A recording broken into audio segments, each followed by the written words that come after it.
জাহাঙ্গীরনগর বিশ্ববিদ্যালয়ের কেন্দ্রীয় শিক্ষার্থী সংসদ জাকসু ও হল সংসদ নির্বাচনকে ঘিরে ইতোমধ্যেই ষড়যন্ত্র শুরু হয়েছে বলে অভিযোগ করেছেন বাংলাদেশ ইসলামী ছাত্র শিবিরের কেন্দ্রীয় সভাপতি জাহিদুল ইসলাম।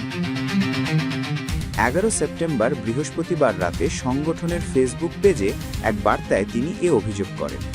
শিবির সভাপতি বলেন, জাকসু নির্বাচন নিয়ে ইতোমধ্যে ষড়যন্ত্র শুরু, কিন্তু জাহাঙ্গীরনগর বিশ্ববিদ্যালয়ের বিপ্লবী শিক্ষার্থীরা সকল ষড়যন্ত্র মোকাবিলা করতে প্রস্তুত। হাসবুনাল্লাহ। এর আগে 10 সেপ্টেম্বর বুধবার ডাকসু নির্বাচন শেষে ভোটের ফলাফল নিয়ে আশঙ্কা প্রকাশ করে একই বার্তা দিয়েছিলেন তিনি।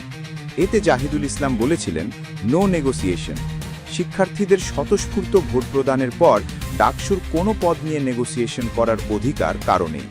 বিশ্ববিদ্যালয় প্রশাসন, কোনো রাজনৈতিক দল, মন্ত্রীপাড়ার কোনো উপদেষ্টা কিংবা প্রধান উপদেষ্টার কারো নেই। এই ম্যান্ডেট কেবলই ঢাকা বিশ্ববিদ্যালয়ের শিক্ষার্থীদের।